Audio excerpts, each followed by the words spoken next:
Thank you very much, Mr. Chairman, Secretary. Welcome, and thank you for your great leadership and, pardon me, and for being here today. A few months ago, I chaired a hearing on the Chinese government's complicity in the production and trafficking of fentanyl. As we all know, 29,000 people in the United States have been killed, most recent numbers in 2017.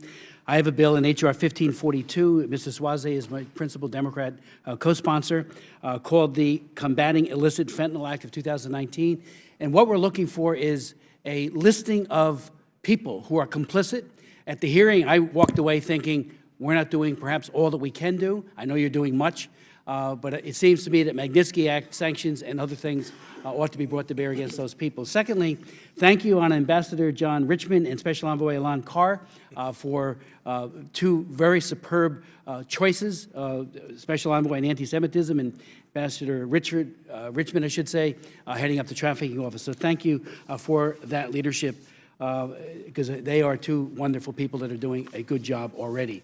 Let me just ask you to, announced by Ronald Reagan at, let me just jump back a second ago. Last night, I was at a premiere of a brand new film called Unplanned, which opens this weekend at over 1,000 theaters, based on the life of Abby Johnson and her book, Unplanned, which I've read. The film chronicles Ms. Johnson's life as a Planned Parenthood student activist, followed by almost 8 years as director of a large Planned Parenthood clinic in Texas, where over 20,000 abortions were performed. In Unplanned, Ms. Johnson points out that she assisted in the first ultrasound-guided abortion at that clinic. And she says, and I quote her, "The details startled me. At 13 weeks, you can clearly see the profile of the head, arms, and legs, even tiny fingers and toes. With my eyes glued on the image of this perfectly formed baby, I watched as a new image emerged on the video screen.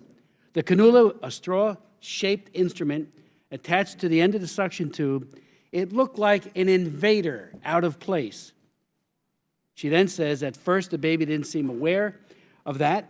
The next moment, there was a sudden jerk of the tiny foot of the baby, and then, as it pressed in, the doctor's voice broke in and said, "Beam me up, Scotty," telling the nurse to turn on the suction, and the child crumpled right before her eyes. I want to thank you, Mr. Secretary. You know, in this country, we've lost 61 million unborn babies to abortion, a number that equates with the entire country, the population of Italy. And yet there are many of those who would like to export abortion through our foreign policy. So I want to thank you for your faithful implementation of the Protecting Life and Global Health Assistance Policy, which continues to be a significant reiteration and expansion of President Reagan's Mexico City policy.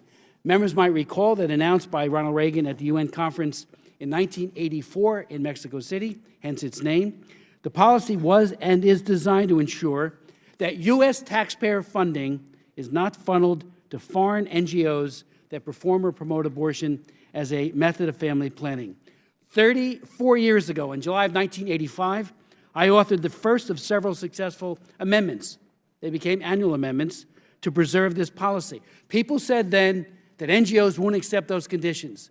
We found out very quickly that they did, and they divested themselves, if they were complicit in the taking of life, to what their mission really happens to be, malaria or some other important program. So I want to thank you for that. Let me also remind my colleagues, and you know this so well, and special thanks, that President Trump has said he will veto any bill that weakens or nullifies any pro-life policy, any of them, or, and that includes Mexico City, and we will sustain that veto.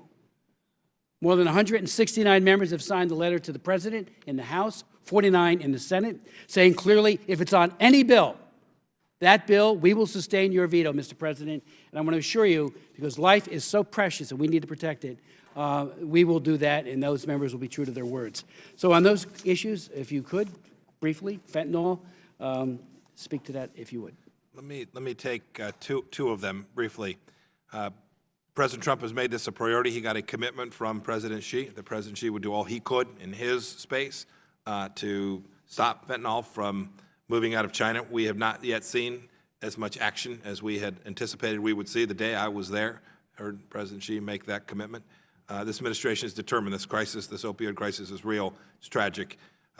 We don't have our hands around it yet, but know that the State Department and other, my colleagues across the cabinet understand the risk that this presents to the United States and its people. Second, your statements on the Mexico City policy, I appreciate. We made an extension of it yesterday. I'm very confident that the things that we did yesterday will be absorbed by the NGO community. They will continue to deliver on the health needs that you and I both are so committed to delivering. Not a single dollar will be reduced in terms of spending. We'll make sure that those dollars go to the right place and that not $1 of taxpayer funding goes to the tragedy of abortion around the world.